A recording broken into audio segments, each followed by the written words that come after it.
Welcome to the Explainer. You know, they say every great film is made twice. Once when you shoot it, and again when you edit it.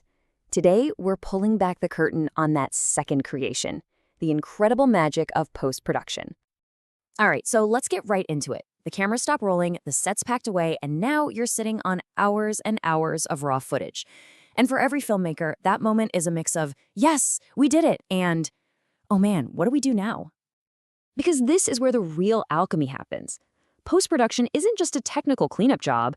No, it's where you take all those scattered puzzle pieces and start to sculpt them into a powerful, cohesive story that actually makes people feel something. We're talking about a total transformation. It's this incredible journey that takes all those disconnected clips and forges them into a seamless cinematic experience. And honestly, this stage can make or break your film. You get it right, and you elevate everything. But if you get it wrong, even the most beautiful footage can just fall completely flat. So, to put it simply, post-production is basically everything that happens after you're done filming. It really boils down to three core pillars. You've got editing, you've got sound design, and you've got color grading.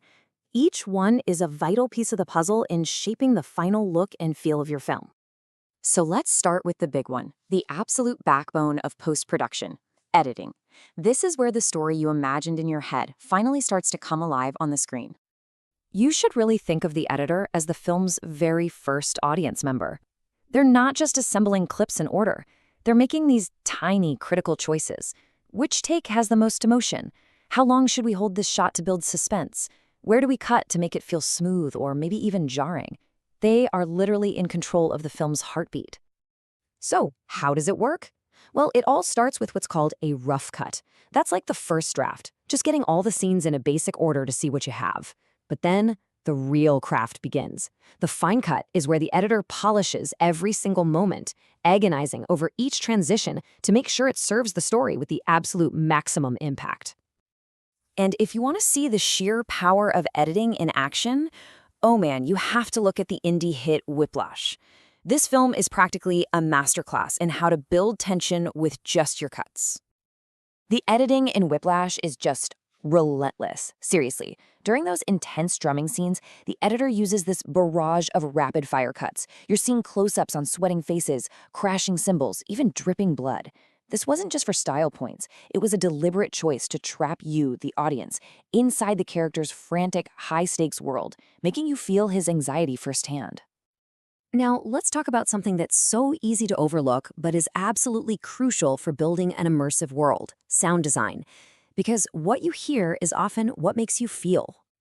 You can think of a film's soundscape as a careful recipe of three key ingredients. First, you've got the dialogue. It has to be crystal clear. Then you have the sound effects, which make the world feel real. And finally, the musical score, which is basically your emotional guide through the story. And to see how all these elements can be woven together into something truly profound, you don't have to look any further than the Oscar-winning film Moonlight. In Moonlight, the sound design is practically a character in itself. You hear the gentle lapping of ocean waves during these quiet moments of vulnerability, or the distant hum of the city when a character feels isolated. These carefully layered sounds, mixed with that hauntingly beautiful score, do so much of the emotional heavy lifting, saying things about identity and belonging that words just couldn't. Okay, so the story is locked, the soundscape is built. Now we get to the final transformative layer, color grading. This is where a colorist literally paints over the entire film, using color to set the mood and the entire psychological tone. You know, color speaks this subconscious language to us. A simple shift in the palette can completely change how we feel about a scene. Think about it. A warm, golden look might make you feel nostalgic and comfortable. But switch to these cold, steely blues, and suddenly you feel a sense of loneliness or even dread. The Florida Project is a perfect example of this. The film uses its color palette not just to look pretty, but to create this really layered and complex experience for the viewer. The whole film is just saturated with these vibrant, almost candy-colored pastels. It looks like a kid's dream, and that's the point. It perfectly reflects a child's innocent view of the world, which creates this powerful, heartbreaking contrast with the harsh reality of their circumstances. It's brilliant visual storytelling. All right, let's bring all this home. Knowing the theory is one thing, but how do you actually manage your own post-production process? How do you get from a mountain of footage to a finished film? especially if you're an indie filmmaker. First things first, you need a roadmap. A structured timeline isn't about being rigid. It's about protecting your project and, frankly, your own sanity.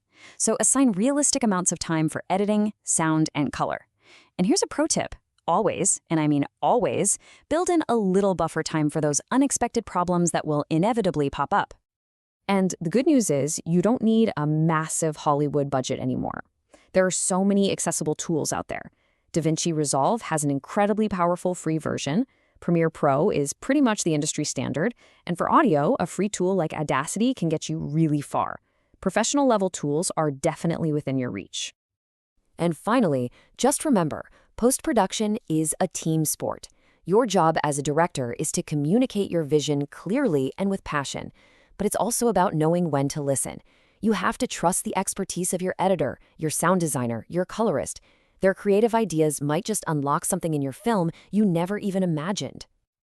At the end of the day, post-production is where your vision is finally fully realized. It's this amazing, transformative power that you hold in your hands, the power to turn a good project into a truly great one.